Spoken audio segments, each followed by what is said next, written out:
തിരഞ്ഞെടുപ്പ് കഴിഞ്ഞാൽ ഉടനെ നടക്കുന്ന ഒരു അനാലിസിസാണ് വോട്ടിംഗ് ശതമാനത്തെ ആസ്പദമാക്കിയുള്ള മുന്നണികളുടെ സ്ഥാനാർത്ഥികളുടെ പ്രതീക്ഷകൾ. അതുതന്നെയാണ് ഇവിടെ നമ്മൾ അറ്റംപ്റ്റ് ചെയ്യാൻ ഉദ്ദേശിക്കുന്നതും. അന്തിമ കണക്കുകൾ ഇപ്പോഴും പുറത്തു വന്നിട്ടില്ല. ഒരുപക്ഷെ കുറച്ചുകൂടി സമയമെടുക്കും. കാരണം ഇപ്പോൾ പുറത്തു വന്നിട്ടുള്ള കണക്കുകൾ അനുസരിച്ച് കേരള സംസ്ഥാന നിയമസഭയുടെ 16ാം നിയമസഭാ തിരഞ്ഞെടുപ്പിൽ 78.27% കേരളീയർ വോട്ട് ചെയ്തു. 2,71,00,000 പേരാണ് കേരളത്തിലെ വോട്ടർമാർ.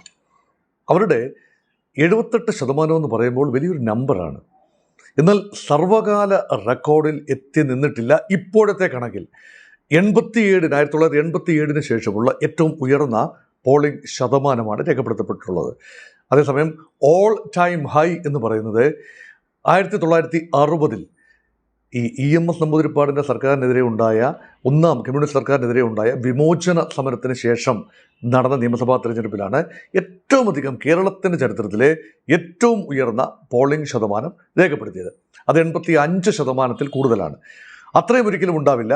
പക്ഷേ അന്തിമ കണക്കുകൾ വരുമ്പോൾ 80% കൂടുതലായിരിക്കാനുള്ള സാധ്യതയുണ്ട്. കാരണം സർവീസ് വോട്ടുകൾ ഇപ്പോഴും എണ്ണപ്പെട്ടിട്ടില്ല. അതുപോലെ തന്നെ ഈ വീടുകളിലെത്തി വയോജനങ്ങൾക്ക് അവരുടെ വോട്ടുകൾ രേഖപ്പെടുത്തി എത്തിയിട്ടുണ്ട്. ഇതെല്ലാം പോസ്റ്റൽ ബാലറ്റുകൾ എല്ലാം കൂടി എണ്ണിക്കഴിയുമ്പോൾ യഥാർത്ഥത്തിൽ ഒരു പക്ഷേ 80% എന്ന ഒരു മാജിക് മാർക്കിലേക്ക് എത്തിച്ചേരാൻ സാധിക്കും. ഒരു പക്ഷേ അതിനേക്കാൾ മുകളിൽ. ഇതിനെങ്ങനെയാണ് how do you interpret the percentage into possibility? സാധ്യതകളിലേക്ക് വരണം. 3 ഡയമെൻഷൻസാണ് ഇതിനകത്തുള്ളത്. ഒന്ന്, ഉയർന്ന പോളിംഗ് ശതമാനമാണ് നമ്മൾ വിശ്വസിക്കുന്നു. ആ ഉയർന്ന പോളിംഗ് ശതമാനം കാട്ടുന്നത് നമ്പർ 1 ഡയമെൻഷൻ ഭരണവിരുദ്ധ വികാരമാണ്. പ്രത്യേകിച്ചും രാവിലെ തന്നെ വലിയ പ്രതീക്ഷയോടുകൂടി തന്നെ വാശിയോടുകൂടി തന്നെ ജനം പോളിംഗ് ബൂത്തിലെത്തുന്നത് പൊതുവെ വിലയിരുത്തപ്പെടുന്നത് ഭരണകൂടത്തോടുള്ള ഒരു അനുകൂല സമീപനം, ക്ഷേമ പെൻഷനുകൾ അല്ലെങ്കിൽ വികസന കാര്യങ്ങൾ ഇതെല്ലാം തന്നെ നടത്തുന്ന സർക്കാരിനുള്ള അനുകൂല വോട്ട് എന്നതിനേക്കാൾ കൂടുതൽ ഭരണവിരുദ്ധ വികാരത്തിൻ്റെ ഒരു പ്രതിഫലനമാണ്. ചരിത്രത്തിൽ ആദ്യമായിട്ടാണ് ഉച്ചയ്ക്ക് 12 മണിക്ക് മുൻപ് തന്നെ 50% വോട്ടുകൾ പോൾ ചെയ്യപ്പെടുന്നത്. ഇതൊരു വലിയ ഒരു ഒബ്സർവേഷനാണ്. വൈകുന്നേരം പോളിംഗ് കനത്തോ ഇല്ലയോ എന്നുള്ള രണ്ടാമത്തെ കാര്യമാണ്. അന്തിമ കണക്കുകളിൽ ഒരു പക്ഷേ 80 അടുപ്പിച്ചാൽ അതൊന്നും വലിയ മാജിക് നമ്പറൊന്നുമല്ല. രണ്ടാമത്തെ പരിഗണന, ഉയർന്ന പോളിംഗ് ശതമാനം ഉണ്ടാകാനുള്ള വളരെ ശാസ്ത്രീയമായ പരിഗണന എന്ന് പറയുന്നത് SIR ക്രമീകരിക്കപ്പെട്ട വോട്ടർ പട്ടികയാണ്. അപ്പോൾ ദുർമേധസ് എല്ലാം വെട്ടിച്ചുരുക്കി 24 ലക്ഷത്തിൽ പരം വോട്ടുകളാണ് ഈ സംശയത്തിൻ്റെ ഒരു ആനുകൂല്യത്തിൽ മാറ്റിവെച്ചത്. അതിൽ തന്നെ ഏതാണ്ട് 16 ലക്ഷത്തോളം വോട്ടുകൾ റിവിഷനിലൂടെ തിരിച്ചെത്തി. അപ്പോഴും 8-10 ലക്ഷം വോട്ടുകൾ ആത്യന്തികമായി നഷ്ടപ്പെട്ടിരിക്കുന്നു. പിന്നീട് പുതിയ വോട്ടുകൾ ചേർക്കപ്പെട്ടു. അതുകൊണ്ട് പുതുക്കിയ ഒരു വോട്ടർ പട്ടികയുടെ അടിസ്ഥാനത്തിലാണ് ഇപ്രാവശ്യത്തെ 16ാം നിയമസഭാ തിരഞ്ഞെടുപ്പ് നടന്നത്. അപ്പോൾ അവിടെ ദുർമേധസ് ഇല്ലാതെയായി കഴിയുമ്പോൾ മരിച്ചുപോയവരുടെ വോട്ട് വെട്ടപ്പെട്ട് കഴിഞ്ഞു, സ്ഥലം മാറിപ്പോയവരുടെ വോട്ടുകൾ വെട്ടപ്പെട്ട് കഴിഞ്ഞു, ഇരട്ട വോട്ടുകൾ എവിടെയെങ്കിലും ഉണ്ടെങ്കിൽ വെട്ടപ്പെട്ട് കഴിഞ്ഞു. അതുകൊണ്ട് കൃത്യമായ വെബ്കാസ്റ്റ് ഉൾപ്പെടെയുള്ള കാര്യങ്ങൾ ഉള്ളതുകൊണ്ട് കള്ളവോട്ട് സാധ്യതയും കുറവാണ്. പൊതുവേ ഉണ്ടാകുന്നതിനേക്കാൾ കുറവാണ്, ഇല്ല എന്നല്ല, കുറവാണ്. അപ്പോൾ കൃത്യമായ പോളിംഗ് നടന്നിരിക്കുന്നു എന്ന നിഗമനമാണ് പൊതുവേ സംഭവിച്ചിട്ടുള്ളത്. അതുകൊണ്ട് സ്വാഭാവികമായി വോട്ടർ ടേൺഔട്ട് വളരെ കൂടുതലാണ്. പത്തനംതിട്ട, കോട്ടയം ജില്ലയിലൊക്കെ പൊതുവേ കുറവാണ്. സ്വാഭാവിക കാരണമുണ്ട്. ഇവിടെയൊക്കെ പത്തനംതിട്ട ജില്ലയിലൊക്കെ വലിയ വിഭാഗം ആളുകൾ ഗൾഫിലൊക്കെയാണ്. 35 ലക്ഷം പേരാണ് കേരളത്തിൽ ആകമാനമുള്ളവരിൽ ഗൾഫ് മേഖലയിൽ തന്നെ ഉള്ളത്. അത് കേരള ജനസംഖ്യയുടെ ഒരു 10% വരും. അപ്പോൾ ഈ 10% പൗരന്മാരുടെ വോട്ട് മാറ്റി നിർത്തിയിട്ട് വേണ്ടേ യഥാർത്ഥത്തിൽ കണക്കെടുക്കാൻ? അപ്പോൾ 100% ഒരിക്കലും പോളിംഗ് ഉണ്ടാവില്ലല്ലോ. പരമാവധി ഉണ്ടായാൽ ഗൾഫുകാരെയും മറ്റ് വിദേശത്ത് സഞ്ചരിക്കുന്നവരെയും മാറ്റി നിർത്തിയാൽ യഥാർത്ഥത്തിൽ 90% നിന്ന് വേണം ശരിയായി അസസ് ചെയ്യാൻ. അതിൽ 80% എന്ന് പറയുന്നത് സാമാന്യം നല്ല ഒരു ശതമാനം തന്നെയാണ്. അതുകൊണ്ട് ജനം വളരെ ഗൗരവത്തോടെ, ആർജവത്തോടെ, പ്രതീക്ഷയോടെ, പ്രത്യാശയോടെ പോളിംഗിനെ സമീപിച്ചു എന്ന് പ്രഥമ ദൃഷ്ട്യാ കാണാം. അതാണ് രണ്ടാമത്തെ ഡയമെൻഷൻ.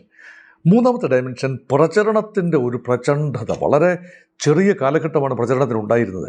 പക്ഷേ ആ പ്രചരണ കാലഘട്ടം ആവോളം ആസ്വദിക്കത്തക്ക രീതിയിൽ വിമർശനങ്ങളും മറുവിമർശനങ്ങളും ഡീലാരോപണവും എന്ന് വേണ്ട രംഗം കൊഴുപ്പിച്ച് നിർത്തുന്നതിൽ വലിയ ഒരു പങ്ക് നമ്മുടെ രാഷ്ട്രീയ കക്ഷികൾ കേവലം 22 ദിവസത്തെ പ്രചരണം മാത്രമാണ് ഉണ്ടായിരുന്നത്.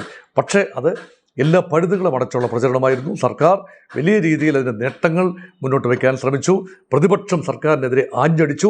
2 പ്രതിപക്ഷമുണ്ടായിരുന്നു. BJP എന്ന പ്രതിപക്ഷം കേന്ദ്രീകൃതമായ പോക്കറ്റുകളിൽ വലിയ പ്രതീക്ഷ അർപ്പിക്കുകയും UDF പൊതുവെ വലിയ പ്രതീക്ഷ അർപ്പിക്കുകയും ചെയ്തുകൊണ്ട് വലിയ പോരാട്ടം തന്നെയാണ് പ്രചരണ രംഗത്ത് കാഴ്ചവെച്ചത്. അതെല്ലാം തന്നെ വോട്ടായി മാറ്റി. വളരെ ആവശ്യത്തോടു കൂടി തന്നെയാണ് വോട്ടർമാരെ പോളിംഗ് ബൂത്തിലെത്തിക്കാൻ പാർട്ടികൾ ശ്രമിച്ചത്. അതും പോളിംഗ് ശതമാനം ഉയരാൻ കാരണമായി. ഇത്രയൊക്കെ പറയുമ്പോൾ പ്രേക്ഷകർ വിചാരിക്കും, ഇതെങ്ങും തൊടാതെ പറയുന്ന കാര്യങ്ങളല്ലേ, ഇതൊക്കെ എല്ലാവർക്കും അറിയാവുന്ന കാര്യങ്ങളല്ലേ, ഈ ശതമാന കണക്കും എന്തുകൊണ്ടത് സംഭവിച്ചു എന്നും. ഇനി വിശകലനത്തിലേക്ക് നമുക്ക് കടക്കാം. UDFിൻ്റെ പ്രതീക്ഷ എത്രയാണ്? 100 സീറ്റ്, 140-ൽ 100 സീറ്റ്. VD സതീശൻ ആവർത്തിച്ച് പറയുന്നു 100 സീറ്റ് തന്നെ തങ്ങൾ നേടും, 100-ൽ കൂടുതൽ സീറ്റുകൾ നേടും. അതിനുള്ള ഗ്രൗണ്ട് സപ്പോർട്ട് തങ്ങൾക്കുണ്ട്. അത് പ്രചരണ മധ്യേ പ്രകടമായതാണ്. അങ്ങനെ പറയുകയാണ്, കൃത്യമായ നമ്പർ പറയുന്നില്ല. അല്ലെങ്കിൽ വനവാസത്തിന് പോകുമെന്ന് വരെ വച്ച് കാച്ചിയിട്ടുണ്ട് നമ്മുടെ പ്രതിപക്ഷ നേതാവ് ശ്രീ VD സതീശൻ. ഒരുപക്ഷേ വനവാസം എന്നൊക്കെ പറയുന്ന ആലങ്കാരികമായ പ്രയോഗമായിരിക്കാം. 90 സീറ്റ് ലഭിക്കുകയാണെങ്കിൽ വനവാസത്തിന് പോകുമോ? ഇനി കഷ്ടിച്ച് 71 സീറ്റ് ലഭിക്കുകയാണെങ്കിൽ വനവാസത്തിന് പോയാൽ പിന്നെ മുഖ്യമന്ത്രി കസേരയിൽ താനും ഒരു ക്ലെയിമൻ്റ് ആണല്ലോ. അപ്പോൾ അതുകൊണ്ട് അദ്ദേഹത്തിന് ഈ വാക്കുകളൊക്കെ വിഴുകേണ്ടി വന്നേക്കാം. UDFിന് ഭൂരിപക്ഷം ലഭിക്കാൻ സാധ്യതയുണ്ട് എന്നതാണ് പ്രാഥമിക നിഗമനം.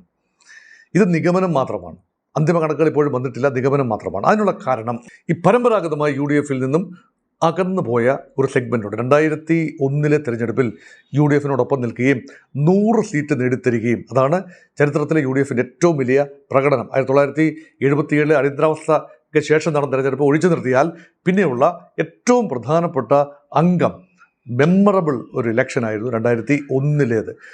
ആ 100 സീറ്റ് എന്ന മാജിക് നമ്പർ ഇപ്രാവശ്യം വീണ്ടും ലഭിക്കും. കാരണം പഴയ മുസ്ലിം ജനസാമാന്യത്തിൽ ഉണ്ടായ ഒരു മടുപ്പ് 2005 ശേഷം പ്രത്യേകിച്ച് മുസ്ലിങ്ങൾ LDFിനോട് ഒരു മൃദു സമീപനം സ്വീകരിക്കുകയും അങ്ങോട്ട് ഗാൽവനൈസ് ചെയ്യപ്പെടുകയും BJPയുടെ കടന്നുവരവിനെ ചെറുക്കാൻ ഏറ്റവും യോജിക്കുന്നത് CPM ആയിരിക്കും എന്ന ഒരു ചിന്തയിൽ നിന്നുകൊണ്ടാണ് മുസ്ലിങ്ങളുടെ, അതുപോലെ മുസ്ലിം പ്രീണനപരമായ ഒരു നിലപാട് CPMഉം LDFും എടുത്തു. UDF എക്കാലത്തും എടുക്കുന്ന ഒരു കാര്യം തന്നെയാണ്. മുസ്ലിം ലീഗ് കൂടുതൽ കാലം UDFിനോടൊപ്പം തന്നെയായിരുന്നു എന്നതും വിസ്മരിക്കുന്നില്ല. അപ്പോൾ മുസ്ലിം ജനസാമാന്യത്തിൻ്റെ മടങ്ങി വരവ്, അതിൽ ചില സംഘടനകൾ, SDPI പോലെയുള്ള ചില സംഘടനകൾ, അവയൊക്കെ പൂർണ്ണമായി മുഖ്യധാര സംഘടനയായി കണക്കാക്കാനാവില്ല. മുസ്ലിങ്ങളുടെ, മലബാർ മുസ്ലിങ്ങളുടെ പ്രധാനപ്പെട്ട പാർട്ടി എന്തു പറഞ്ഞാലും ഇപ്പോഴും അത് മുസ്ലിം ലീഗാണ്, ഇന്ത്യൻ യൂണിയൻ മുസ്ലിം ലീഗാണ്. അപ്പോൾ ലീഗിൻ്റെ ഒരു പ്രഭവം കോൺഗ്രസിൽ തന്നെ ഷാഫി പറമ്പിലിനെ പോലെയുള്ള ഉജ്ജ്വലരായ നേതാക്കൾ മുസ്ലിം സമുദായത്തിൽ നിന്നും വളർന്നു വരുന്നു. ഭാവി മുഖ്യമന്ത്രിയാകാൻ പോലും കഴിയും എന്ന് പലരും പ്രതീക്ഷിക്കുന്ന ഒരു നേതാവാണ് ഷാഫി പറമ്പിൽ. അപ്പോൾ ഒരു ഇതിഹാസ തുല്യമായ ഒരു സപ്പോർട്ടാണ് ഷാഫി പറമ്പിലിനൊക്കെ ആ പ്രദേശങ്ങൾ ലഭിക്കുന്നത്. കണ്ണൂർ, കാസർഗോഡ്, കോഴിക്കോട്, മലപ്പുറം, ഈവൻ പാലക്കാട് പ്രദേശത്ത് പോലും ആ ഒരു ഗുഡ് വിൽ ഫാക്ടർ ഉണ്ട്. അത് മുതലാകുന്നു. അതോടൊപ്പം തന്നെ UDFിൻ്റെ പ്രതീക്ഷ, ഈ 100 സീറ്റിലേക്കുള്ള പ്രതീക്ഷ എന്ന് പറയുന്നത് മധ്യ കേരളത്തിൽ ക്രൈസ്തവ ന്യൂനപക്ഷങ്ങൾ ഏറെക്കാലം ജോസഫ് മാഷിൻ്റെ കൈവിട്ടൊക്കെ കഴിഞ്ഞതിന് ശേഷം LDPയുടെ അല്ലെങ്കിൽ പോപ്പുലർ ഫ്രണ്ടിൻ്റെ പ്രവർത്തകർ ചെയ്ത ഒരു പണിയാണ്. അതിനുശേഷം ലേശം നീരസത്തിലായിരുന്നു. ഒരു ഇസ്ലാമോഫോബിയ അവിടെ ഉണ്ടായിരുന്നു. ലവ് ജിഹാദ് ഉൾപ്പെടെയുള്ള കാര്യങ്ങളിൽ സംസ്ഥാനത്തെ പല സമുദായങ്ങളുടെ മെത്രാന്മാരുൾപ്പെടെ നടത്തിയ ചില പരാമർശങ്ങൾ എല്ലാം തന്നെ മുസ്ലിം സമുദായത്തെ ഒരു സംശയത്തിന് നിലയിൽ നിർത്തുന്നതായിരുന്നു. ഇതിൽ നിന്നും നേട്ടമുണ്ടാക്കാൻ CPMഉം LDFും ആവോളം ശ്രമിക്കുകയും ചെയ്തു.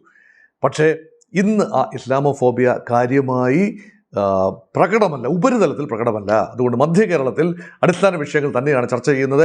പരമ്പരാഗതമായി മധ്യ കേരളത്തിലെ സുറിയാനി ക്രിസ്ത്യാനി വിഭാഗങ്ങളൊക്കെ കോൺഗ്രസിൻ്റെയും UDFിൻ്റെയും സപ്പോർട്ട് ബേസ് ആയിരുന്നു, കേരള കോൺഗ്രസുകളുടെ സപ്പോർട്ട് ബേസ് ആയിരുന്നു. അതിൽ ഒരു കേരള കോൺഗ്രസ് മണി ഗ്രൂപ്പ് അത് ഇടതുപക്ഷം നിൽക്കുമ്പോഴും പൊതുവേ ഒരു കേരള കോൺഗ്രസിൻ്റെ മൈൻഡ് സെറ്റ് UDF അനുകൂലമാണ്. അത് തിരിച്ച് UDFിലേക്ക് തന്നെ വരുന്നു എന്ന പ്രതീതി കാണുന്നു. ഇനി ആകെയുള്ളത് മുസ്ലിങ്ങൾ ഒരുപക്ഷെ കേരളം കൊണ്ടുപോകുന്നു. UDF അധികാരത്തിൽ വന്നാൽ മുസ്ലിങ്ങൾ കേരളം കൊണ്ടുപോകുന്നു, അല്ലെങ്കിൽ മുസ്ലിം ആധിപത്യമാണ് ഉണ്ടാകാൻ സാധ്യതയുള്ള നിർണായകമായ വകുപ്പുകളിൽ ഈ സമുദായത്തിലെ മന്ത്രിമാർ നീരാളിപ്പിടുത്തം നടത്തും എന്ന ഒരു ഭീതി അത് വിദഗ്ധമായി ജനിപ്പിക്കാൻ ഒരു പരിധിവരെ CPMന് കഴിഞ്ഞിട്ടുണ്ട്. അതെക്കാലത്ത് നോക്കി. അതുകൊണ്ടാണ് ഒരുപക്ഷെ വെള്ളാപ്പള്ളി നടേശൻ്റെ പ്രസ്താവനകളൊക്കെ മലപ്പുറം വിരുദ്ധ പ്രസ്താവനകൾ, മുസ്ലിം ലീഗ് വിരുദ്ധ പ്രസ്താവനകൾ, അതൊന്നും മുസ്ലിം വിരുദ്ധ പ്രസ്താവനകളല്ല എന്നാണ് വെള്ളാപ്പള്ളി നടേശൻ പറയുന്നത്. എത്രത്തോളം മുസ്ലിം സമുദായം ആകമാനം അതിനെ ഉൾക്കൊണ്ടു എന്ന് ഒരുപക്ഷെ തെരഞ്ഞെടുപ്പ് കഴിയുമ്പോൾ അറിയാം. അപ്പം വെള്ളാപ്പള്ളി നടേശനെ ചേർത്ത് പിടിച്ച, അല്ലെങ്കിൽ ആഗോള അയ്യപ്പ സംഘം ഉൾപ്പെടെ നടത്തി വെള്ളാപ്പള്ളിയെയും NSSന്റെ നേതാക്കളെയും എല്ലാം ഒരുമിച്ച് കൊണ്ടുവന്ന് അത് അവസാനം കുളമായി. അതിൻ്റെ ഫണ്ടുകൾ മിസ്അപ്രോപ്രിയേറ്റ് ചെയ്തതുമായി ബന്ധപ്പെട്ട് ആരോപണങ്ങൾ ഉണ്ടായപ്പോൾ കെടുകാര്യസ്ഥത, അഴിമതി എല്ലാം തന്നെ ധൂർത്ത് ഇതെല്ലാം തന്നെ CPMനെ പ്രതിരോധത്തിലാക്കി വെളുക്കാൻ തേച്ചത് പാണ്ടായി മാറി എന്നൊരു നിഗമനത്തിലാണ് ഉള്ളത് ആഗോള അയ്യപ്പ സംഗമത്തിൻ്റെ വിഷയത്തിൽ. ഇതെല്ലാം തന്നെ സതേൺ കേരളത്തിൽ ഒരുപക്ഷെ ശബരിമല വിവാദത്തിൻ്റെ ഏറ്റവും അധികം അലയൊലികൾ വരേണ്ടത് മധ്യ കേരളത്തിലും തെക്കൻ കേരളത്തിലുമാണ്. പ്രത്യേകിച്ച് കൊല്ലം, പത്തനംതിട്ട, കോട്ടയം, ഇടുക്കി ജില്ലകളിലൊക്കെ തന്നെയാണ്. പക്ഷേ അവിടെയൊക്കെ ഈ പരമ്പരാഗതമായി കോട്ടയം ജില്ല, പത്തനംതിട്ടയൊക്കെ UDFൻ്റെ കേന്ദ്രങ്ങളായിരുന്നുവെങ്കിലും കഴിഞ്ഞ തെരഞ്ഞെടുപ്പുകളിലൊക്കെ പത്തനംതിട്ട ജില്ലയിലെ 5 സീറ്റും LDF ആണ് നേടിയത്. ഇത്തവണ അത് ആവർത്തിക്കാൻ ഒരു സാധ്യതയും കാണുന്നില്ല ഇപ്പോഴത്തെ നിലയനുസരിച്ച്. അതുമാത്രമല്ല BJPയുടെ ഒരു വലിയ സാന്നിധ്യം അവിടെ പ്രതീക്ഷിച്ചിരുന്നു. വിജയം സംഭവിച്ചില്ല എങ്കിലും കോട്ടയം ജില്ലയിലും പത്തനംതിട്ട ജില്ലയിലുമായി ഏതാനും സീറ്റുകളിൽ ത്രികോണ മത്സര സാധ്യത ഉയർത്തി BJP. പക്ഷേ FCRA അമെൻമെൻറ്റ് കൂടി വന്നപ്പോൾ ക്രൈസ്തവ സമുദായത്തിൻ്റെ നല്ലൊരു പങ്ക്, BJPക്ക് പോകാമായിരുന്നവരുടെ നല്ലൊരു പങ്ക് തിരിച്ച് UDFിലേക്ക് പ്രവേശിക്കുമ്പോൾ അവിടെയും UDFിനൊരു അഡ്വാൻറ്റേജ് കാണാം. അതുകൊണ്ട് നിലവിൽ LDFിന് അഡ്വാൻറ്റേജ് ഉണ്ട് എങ്കിൽ അത് തിരുവനന്തപുരം, കൊല്ലം, ആലപ്പുഴ ജില്ലകളിലേക്കും തൃശ്ശൂർ ജില്ലയുടെ ചില ഭാഗങ്ങളിലേക്കും മാത്രമായി ഒതുങ്ങുന്നു. പിന്നീട് കണ്ണൂർ ജില്ലയുടെ CPMന് തട്ടകങ്ങൾ അത് നിലനിർത്താൻ കഴിഞ്ഞേക്കാം. കണ്ണൂർ പരമാവധി UDF ലഭിക്കാൻ കഴിയുക 2-3 സീറ്റാണ്, പരമാവധി 4 സീറ്റ്. ഏതെങ്കിലും കാരണവശാൽ ഈ സ്വതന്ത്ര പരീക്ഷണം വിജയിച്ചു വന്നാൽ ഒരു സീറ്റ് കൂടെ ലഭിക്കാം. അപ്പോൾ വിധി കറക്റ്റാണല്ലോ. UDFൻ്റെ കണക്ക് കൂട്ടൽ ഏതാണ്ട് കറക്റ്റായി വരും. 100 സീറ്റൊന്നും ലഭിച്ചില്ല എങ്കിലും ഒരു 80 സീറ്റ് മുതൽ 85 സീറ്റ് വരെയൊക്കെ സ്വാഭാവികമായി UDFന് പ്രതീക്ഷിക്കാവുന്ന ഒരു ഇലക്ടറൽ ഒരു പേഴ്സൻറ്റേജാണ് ഇപ്പോൾ കാണുന്നത്. ഇനി ഇടതുപക്ഷത്തേക്ക് പോകാം. അവരുടെ പ്രതീക്ഷ എന്താണ്? ജനം ധാരധാരയായി വന്ന് വോട്ട് ചെയ്തു എന്നത് സത്യമാണ്. അത് ക്ഷേമ പെൻഷനുകൾ 62 ലക്ഷം പേർക്കാണ് ക്ഷേമ പെൻഷനുകൾ കിട്ടുന്നത്. അത് ഇടതുപക്ഷത്തിൻ്റെ കീശയിൽ നിന്നും എടുത്തുകൊണ്ട് കൊടുക്കുന്നതൊന്നുമല്ല. പക്ഷേ സംസ്ഥാന ഖജനാവിലെ പണമാണ്, നികുതിദായകൻ്റെ പണമാണ്. പക്ഷേ അത് സമഗ്രമായി ഉപയോഗിക്കാൻ കഴിഞ്ഞു. ക്ഷേമ പെൻഷൻ കാര്യമായി മുടങ്ങിയിട്ടില്ല, ഒരിക്കലൊന്നും മുടങ്ങി. പക്ഷേ അത് പുനഃസ്ഥാപിച്ചു. പൂർവാധികം ശക്തമായി മുന്നോട്ട് പോകുന്നുണ്ട്. ഭരണസ്ഥിരത ഉണ്ടായിരുന്നു. കഴിഞ്ഞ 10 വർഷം കേരളം ഭരണസ്ഥിരത കണ്ട ഒരു വർഷങ്ങളാണ്. കാര്യമായ കമ്മ്യൂണൽ റയറ്റ്സ് ഒന്നും ഉണ്ടായില്ല എന്നതും ചെറിയ തർക്കങ്ങളുണ്ടായി. കമ്മ്യൂണൽ റയറ്റ്സ് ഒന്നും കാര്യമായി ഉണ്ടായില്ല. പൊതുവെ ഇൻഫ്രാസ്ട്രക്ചർ വികസിച്ചു. ഇത് റോഡുകളുടെ നിലവാരം ഒക്കെ മെച്ചമായി. അതൊക്കെ നമുക്ക് നേരിട്ട് കാണാവുന്നതാണ്. പുതിയ തലമുറകൾക്ക് അത്ര ഒരുപക്ഷെ പരിചിതമല്ല എങ്കിലും പഴയ തലമുറ ആളുകൾക്ക് മുൻകാലങ്ങളിൽ PWD റോഡുകൾ എങ്ങനെയായിരുന്നു, ഇപ്പോഴതെങ്ങനെയാണ്. അതുപോലെ ബസ് സർവീസിൻ്റെ കാര്യത്തിൽ KSRTC മെച്ചപ്പെട്ടിരിക്കുന്നു. അവിടെ സർവീസിൻ്റെ ഗുണനിലവാരം മെച്ചപ്പെട്ടിരിക്കുന്നു, ബസ്സുകളുടെ ക്വാളിറ്റി മെച്ചപ്പെട്ടിരിക്കുന്നു, കൂടുതൽ ഫ്രീക്വൻസി ഉണ്ടായിരിക്കുന്നു, കൂടുതൽ പേര് പ്രയോജനപ്പെടുത്തുന്ന ഒന്നായി മാറിയിരിക്കുന്നു ആനവണ്ടി. അപ്പോൾ അതൊക്കെ പല രീതിയിൽ പവർ കട്ട് ഇല്ലാത്ത ഒരു സംസ്ഥാനം. അതെന്തുകൊണ്ടാണ് കഴിഞ്ഞ 10 വർഷവും കാര്യമായ പവർ കട്ട് ഉണ്ടായില്ല എന്നതും ജനം ഒരുപക്ഷെ ഓർത്തിരിക്കാൻ സാധ്യതയുണ്ട്. ഇതെല്ലാം വോട്ടായി മാറുന്നത് കൊണ്ടാണ് അതിശക്തമായി ജനം ഇരച്ചെത്തി വോട്ട് ചെയ്തത് എന്ന LDFിൻ്റെ പ്രതീക്ഷ. അത് മാത്രമല്ല, ഏറെ പേരെ സ്ഥാനാർത്ഥികളായി മുൻ MLAമാരെ, അതായത് നിലവിലുള്ള MLAമാരെ LDF പരീക്ഷിച്ചു. സാധാരണഗതിയിൽ ഒരു ആൻറ്റി ഇൻകംബൻസി ഉണ്ടെങ്കിൽ ആദ്യം ചെയ്യുന്നത് എന്താണ്? പുതിയ സ്ഥാനാർത്ഥികൾക്ക് അവസരം കൊടുക്കുക, അങ്ങനെ ഭരണവിരുദ്ധ വികാരം മറികടക്കുക.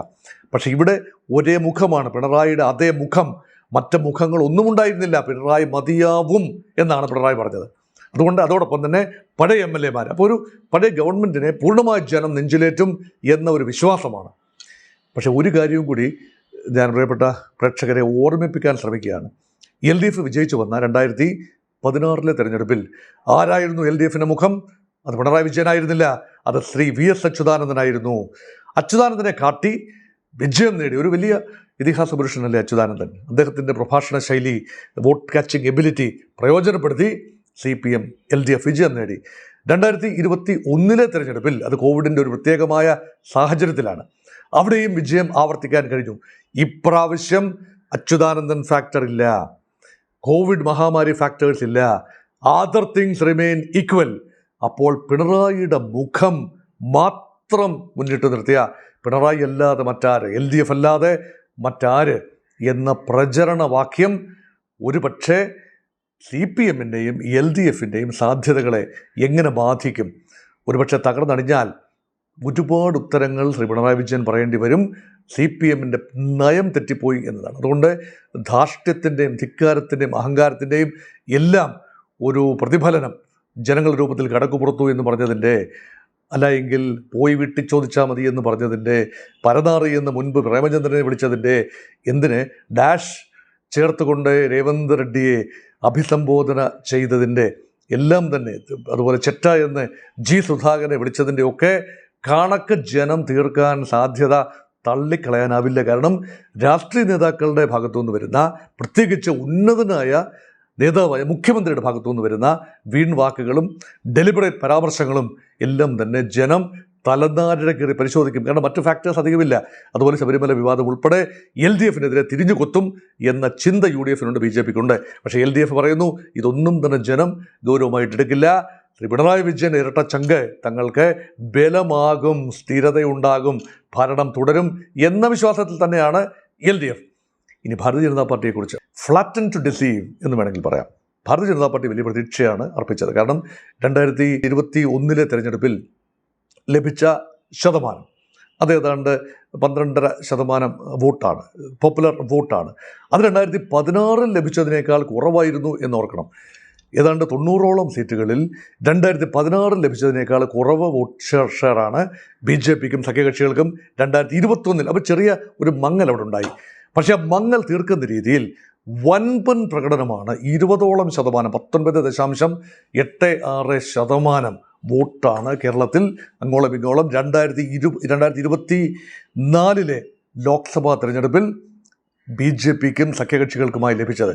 അത് ഒന്നാം തരം പ്രകടനമാണ്. ഏതാണ്ട് 30-ലധികം മണ്ഡലങ്ങളിൽ 30,000-ൽ കൂടുതൽ വോട്ട്, അതായത് 20%-ലധികം വോട്ടുകൾ നേടി. ഇതിനെയാണ് സ്റ്റാർ മണ്ഡലങ്ങൾ എന്ന് പറയുന്നത്. BJPയുടെ ഒരു സ്ട്രാറ്റജി എന്ന് പറയും. ഈ തെരഞ്ഞെടുപ്പിലെ BJPയുടെ സ്ട്രാറ്റജി സ്റ്റാർ മണ്ഡലങ്ങൾ കേന്ദ്രീകരിച്ച് കൂടുതൽ പ്രവർത്തനം കേന്ദ്രീകരിക്കുക, മറ്റ് മണ്ഡലങ്ങളിൽ ഏതെങ്കിലും സ്ഥാനാർത്ഥിയെ നിർത്തുക, ഫില്ല് ചെയ്യുക, ഗ്യാപ്സ് ഫില്ല് ചെയ്യുക. അതുകൊണ്ട് 30 മണ്ഡലങ്ങൾ കേന്ദ്രീകരിച്ച്, 30-35 മണ്ഡലങ്ങൾ കേന്ദ്രീകരിച്ച് അതിൽ തന്നെ 10 മണ്ഡലങ്ങളിൽ തീർച്ചയായും ഏത് കാലാവസ്ഥയിലും വിജയിച്ചു വരും എന്ന പ്രതീക്ഷയിൽ തന്നെയാണ് BJP മുന്നോട്ട് പോയത്. അങ്ങനെ 10 സീറ്റെങ്കിലും ലഭിച്ചാൽ കേരളത്തിലൊരു തൂക്ക് സഭ വരും. അവിടെ BJPക്ക് നിയന്ത്രിക്കാവുന്ന ഒരു ഘടന ചുറ്റുപാട് ഉരുത്തിരിയും. ഇതായിരുന്നു BJPയുടെ ഏറ്റവും വലിയ ആത്മവിശ്വാസം. അത് ശരിവെക്കുന്ന രീതിയിൽ ഒരുപാട് കാര്യങ്ങളുണ്ടായി. പക്ഷേ അവസാന 2 മാസങ്ങളിൽ, പ്രത്യേകിച്ച് പഞ്ചായത്ത് തിരഞ്ഞെടുപ്പ് കഴിഞ്ഞതിന് ശേഷമുള്ള മാസങ്ങളിൽ സ്ഥിതിഗതികൾ ലേശം മാറി മറിഞ്ഞു.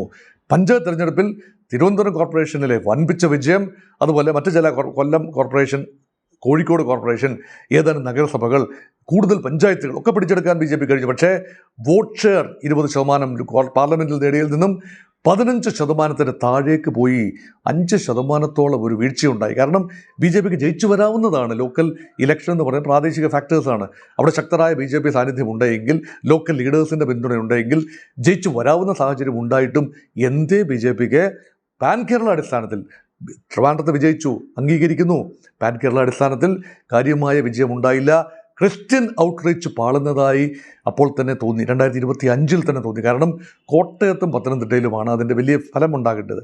അല്ലെങ്കിൽ ഇടുക്കിയിൽ അവിടെ ഒന്നും BJPക്ക് തിളക്കമുള്ള വിജയം നേടാൻ കഴിഞ്ഞില്ല എന്ന് പറയുമ്പോൾ ഈ ക്രൈസ്തവ ന്യൂനപക്ഷങ്ങളെ ചേർത്ത് പിടിക്കുന്ന ഒരു നയതന്ത്രം അത് പൂർണ്ണമായി വിജയത്തിലെത്തിയില്ല എന്നതിൻ്റെ ഏർലി സൂചന കണ്ടു. അതോടൊപ്പം ഇപ്പോൾ ഇതാ സംഭവിച്ച 3-4 കാര്യങ്ങൾ BJPയെ വൻപൻ പ്രതിരോധത്തിലാക്കി എന്ന് കരുതാം. അതായത് ഒരു 10 സീറ്റ് ന്യായമായി പ്രതീക്ഷിച്ചിരുന്നത് BJPയുടെ തന്നെ ഒരു പ്രതീക്ഷ ഒരുപക്ഷെ 5 സീറ്റിലേക്ക് ഒതുങ്ങുന്ന ഒരു കാഴ്ചയാണ് കാണുന്നത്. അതിനുള്ള പ്രധാന കാരണം ഇതാണ്. ഒന്ന്, തിരുവനന്തപുരം കോർപ്പറേഷൻ ജയിച്ചു വന്നപ്പോൾ നരേന്ദ്രമോദി വന്ന് നന്ദി പറയാൻ വരുമ്പോൾ വലിയ ഒരു സമ്മാന പൊതിയുമായി എത്തും എന്നായിരുന്നു തിരുവനന്തപുരം നിവാസികളുടെ പ്രതീക്ഷ. മാത്രമല്ല BJPയുടെ പ്രചരണം തന്നെ ഡബിൾ എൻജിൻ. നിങ്ങൾ തങ്ങൾക്ക് സീറ്റ് തരൂ, അധികാരം തരൂ. കേരളത്തിൽ അധികാരം കൊടുത്തില്ല എങ്കിലും ഒരു ജില്ലയിൽ അല്ലെങ്കിൽ തിരുവനന്തപുരം നഗരത്തിൽ അധികാരം കൊടുത്തു. ഏറ്റവും പ്രസ്റ്റീജ് പോരാട്ടമാണ്. ഒരു തിരുവനന്തപുരത്തിന് വേണ്ടി ഒരു പദ്ധതിയെങ്കിലും പ്രഖ്യാപിക്കാൻ കഴിഞ്ഞിരുന്നു എങ്കിൽ BJPക്ക് ഒരു ഗുഡ് വിൽ ഫാക്ടർ, പറഞ്ഞത് പ്രവർത്തിക്കും എന്നൊരു ഗുഡ് വിൽ ഫാക്ടർ ഉണ്ടാകാമായിരുന്നു. അല്ല എങ്കിൽ ബഡ്ജറ്റിൽ കൊണ്ടുവരാമായിരുന്നു. കേന്ദ്ര ബഡ്ജറ്റിൽ കേരളത്തിന് വേണ്ടി ഒരു ചെറിയ പാക്കേജ് കൊണ്ടുവരാമായിരുന്നു. ഉണ്ടായില്ല. മോദിയുടെ പിന്നീടുള്ള വരവിലും, എറണാകുളത്തേക്കുള്ള വരവിലും പിന്നീടുള്ള റാലികളിലും ഒന്നും തന്നെ ഒരു പ്രഖ്യാപനവും ഉണ്ടായില്ല എന്ന് പറയുമ്പോൾ BJP സ്ഥാനാർത്ഥികൾ ചെറിയ അങ്കലാപ്പിലായി. 2, ക്രൈസ്തവ ന്യൂനപക്ഷങ്ങൾക്കെതിരെ മണിപ്പൂർ കലാപം വേണമെങ്കിൽ കുക്കി മേദി കലാപമാണ് എന്ന് വേണമെങ്കിൽ പറഞ്ഞൊഴിയാം. ഛത്തീസ്ഗഡിലും ജാർഖണ്ഡിലുമൊക്കെ കന്യാസ്ത്രീകൾക്കെതിരെയും ക്രിസ്ത്യൻ ഇവാഞ്ചലിസ്റ്റുകൾക്കെതിരെയും നടത്തിയ പോരാട്ടങ്ങൾ അല്ലെങ്കിൽ ആക്രമണങ്ങൾ ബജ്റാങ് ദളിൻ്റെ ഒറ്റപ്പെട്ട കാര്യങ്ങളുടെയോ വികല മനസ്സുകളുടെ ഒരു കലാപരിപാടി എന്ന രീതിയിൽ തള്ളിക്കളയാം. ഈവൻ കരോൾ സംഘങ്ങൾക്കെതിരെ നടത്തിയ ആക്രമണം പോലും ഒറ്റപ്പെട്ട സംഭവം എന്ന് പറഞ്ഞ് തള്ളിക്കളയാം. പക്ഷേ FCRA ഒറ്റപ്പെട്ട സംഭവമല്ലല്ലോ. അവിടെ ക്യാബിനറ്റ് കൂടി, പ്രധാനമന്ത്രിയുടെ നേതൃത്വത്തിൽ, മോദിയുടെ നേതൃത്വത്തിൽ ക്യാബിനറ്റ് കൂടി ആഭ്യന്തരമന്ത്രി അമിത്ഷാ ഉൾപ്പെടെ ഇരിക്കുന്ന ഇടത്ത് എടുത്ത തീരുമാനമാണ് റിവിഷൻ ചെയ്യുക, അമെൻഡ് ചെയ്യുക, FCRA അമെൻഡ് ചെയ്യുക. അങ്ങനെ വരുമ്പോൾ ക്രൈസ്തവ ന്യൂനപക്ഷങ്ങൾക്ക് വലിയ തോതിൽ പണം വിദേശത്തുനിന്ന് വരുന്നുണ്ട്. 16,000 ചില്ലുവാനം FCRA അക്കൗണ്ടുകളാണ് കേരളത്തിലുള്ളത്. അതിലേതാണ്ട് 3000-ൽ പരം അക്കൗണ്ടുകളെ ക്രൈസ്തവ സമുദായത്തിൻ്റെ പല അവാന്തര വിഭാഗങ്ങളായിട്ടുള്ളൂ. പക്ഷേ അതിലേക്ക് വരുന്ന പണമാണ് മറ്റെല്ലാം കൂടി ചേർത്തതിനേക്കാൾ കൂടുതൽ. അതിലൊരു ചെറിയ ഭാഗം സ്ഥാപനങ്ങൾ നിർമ്മിതിക്ക് ഉപയോഗിക്കുന്നുണ്ട്, ചിലരൊക്കെ വഴിമാറ്റി ചിലവാക്കുന്നുണ്ടാവാം. ഇതൊക്കെ പരിശോധിക്കേണ്ട കാര്യമാണ്. സുതാര്യത ഉണ്ടാവേണ്ടതാണ്, നല്ല കാര്യം. അങ്ങനെ അമെൻമെൻറ്റ് നല്ല കാര്യമാണ്. പക്ഷേ അത് ചെയ്ത രീതി എന്ന് പറയുമ്പോൾ ഒരു സ്പെഷ്യൽ ഡെസിഗ്നേറ്റഡ് അതോറിറ്റിയുടെ പക്കലേക്ക് വരികയാണ്. FCRA ലൈസൻസ് ഏതെങ്കിലും ഒരു സ്ഥാപനത്തിന് പുതുക്കി ലഭിച്ചില്ല എങ്കിൽ അവരുടെ വസ്തുവകകൾ, ആസ്തികൾ ഒരു ഡെസിഗ്നേറ്റഡ് അതോറിറ്റിയിലേക്ക് വരികയാണ്. എന്താണ് അത് ഡെസിഗ്നേറ്റഡ് അതോറിറ്റി, അതാരാണ്, എന്താണ്, അതേക്കുറിച്ച് വിശകലനങ്ങളില്ല. സ്വാഭാവികമായി ക്രൈസ്തവരുടെ ഇടയിൽ ഉണ്ടായ ഒരു ആശയക്കുഴപ്പം, ഒരു ആശങ്ക, അത് തീർച്ചയായും മധ്യകേരളത്തിൽ ഉൾപ്പെടെ പലയിടങ്ങളിലും BJPക്ക് ലഭിക്കാവുന്ന ഒരു ഗുഡ്വില്ലിനെ പിന്നോട്ടടിച്ചു എന്ന് നിസ്സംശയം പറയാം. വോട്ടെണ്ണി കഴിയുമ്പോൾ അനൂപ് ആൻ്റണി തിരുവല്ലയിലും, ഷോൺ ജോർജ് പാലായിലും, ജോർജ് കുര്യൻ കാഞ്ഞിരപ്പള്ളിയിലും, അതുപോലെ PC ജോർജ് പൂഞ്ഞാറിലും ഒക്കെ വലിയ പ്രതീക്ഷയിലായിരുന്നു. നമുക്കെങ്ങനെയാണ് എന്ന് നോക്കിക്കാണാം. അതുകൊണ്ട് ഇപ്പോൾ BJPയുടെ വിജയപ്രതീക്ഷകൾ മറ്റ് ഇടങ്ങളിലേക്ക് ചുരുങ്ങുന്നു. അതായത് നേമത്ത് രാജീവ് ചന്ദ്രശേഖർ, അല്ലെങ്കിൽ വട്ടിയൂർക്കാവ് ശ്രീലേഖ, അത് വലിയ പ്രതീക്ഷയില്ല. അവസാന റൗണ്ടിൽ വരുമ്പോൾ അതേതാണ്ട് K മുരളീധരനും പ്രശാന്തും തമ്മിലുള്ള നേരിട്ടുള്ള പോരാട്ടമായി മാറുന്നു എന്ന പ്രതീതിയുണ്ട്. കഴക്കൂട്ടത്ത് തീർച്ചയായും വലിയ പ്രതീക്ഷ BJP ഇപ്പോഴും വെച്ച് പുലർത്തുന്നു. V മുരളീധരൻ വേഴ്സസ് സുരേന്ദ്രൻ, കടകംപള്ളി സുരേന്ദ്രൻ എന്ന നിലയിലേക്ക് വരുന്നു LDF ആൻഡ് BJP. അതുപോലെ പാലക്കാട് ശോഭാ സുരേന്ദ്രൻ ഒരു ഫോർ റണ്ണർ തന്നെയായിരുന്നു വിവാദമുണ്ടാകുന്നത് വരെ.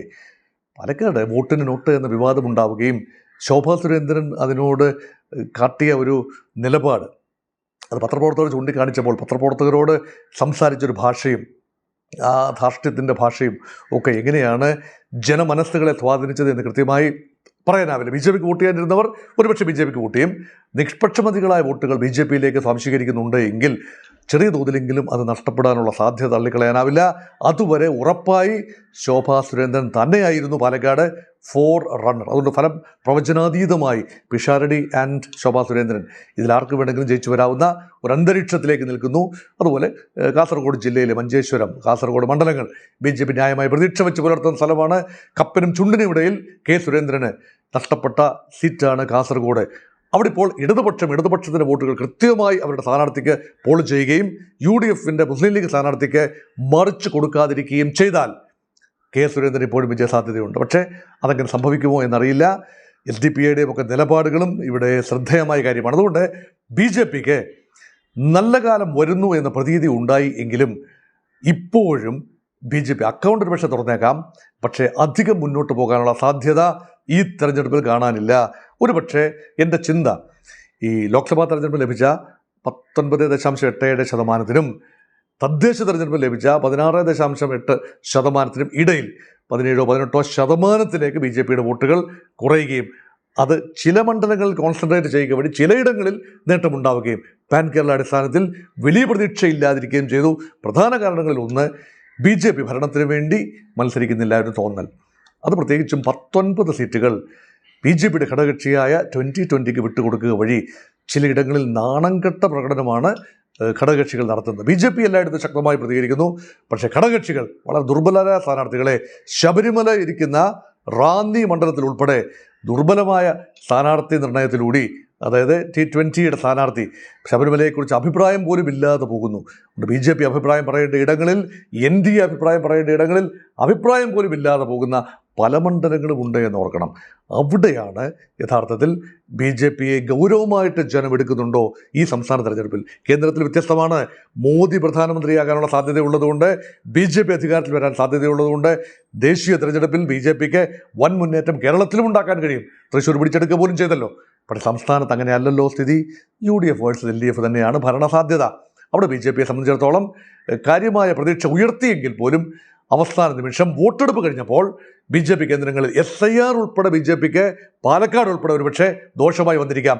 SIRിലൂടെ വെട്ടിപ്പെട്ട പോയ വോട്ടുകൾ പലപ്പോഴും ബി ജെ പി കേന്ദ്രങ്ങളിലെ വോട്ടുകൾ ഉൾപ്പെടെ വെട്ടപ്പെട്ടപ്പോൾ സ്വയം കുഴി കുഴിക്കുന്നതിന് തുല്യമായോ എന്ന ഒരു ചിന്തയുമുണ്ട്. അതുകൊണ്ട് വലിയ പ്രതീക്ഷ ബി ജെ പിക്ക് വെച്ച് പുലർത്തേണ്ടതില്ല, NDAക്ക് വലിയ പ്രതീക്ഷ വെച്ച് പുലർത്തേണ്ടതില്ല. അങ്ങനെ നിൽക്കുന്നു. അപ്പോൾ UDFിൻ്റെ ഒരു തേരോട്ടം സംഭവിക്കും എന്ന് UDF പറയുന്നതിൻ്റെ അടിസ്ഥാനം മലബാർ മേഖലയിലെ വൻ വെയ്വ്, മധ്യ കേരള മേഖലയിലെ ഒരു ചെറിയ വെയ്വ് തെക്കൻ കേരളത്തിൽ പിടിച്ചു നിൽക്കുന്നു. അതാണ് വെയ്വ്. ടോട്ടൽ 80-ലധികം അല്ലെങ്കിൽ 90-ലധികം സീറ്റുകൾ UDF നേടുന്നെങ്കിൽ അതായിരിക്കും കാരണം. LDFന് പിടിച്ചു നിൽക്കാനാവണമെങ്കിൽ UDF വെയ്വ് ഉണ്ടാവരുത്. കമ്മ്യൂണിറ്റികൾ കഴിഞ്ഞ പ്രാവശ്യം ചെയ്തതുപോലെ തന്നെ LDFനും UDFനുമായി സ്പ്രെഡ് ചെയ്ത് വോട്ട് കൊടുക്കണം. അതാണ് അങ്ങനെ ഒരു സാധ്യത. എന്നാൽ വെയ്വ് ഉണ്ടെങ്കിൽ അത് LDF വെയ്വ് ആയിരിക്കില്ല എന്ന് കൃത്യമായി പറയാം. അത് UDF വെയ്വ് ആയിരിക്കും.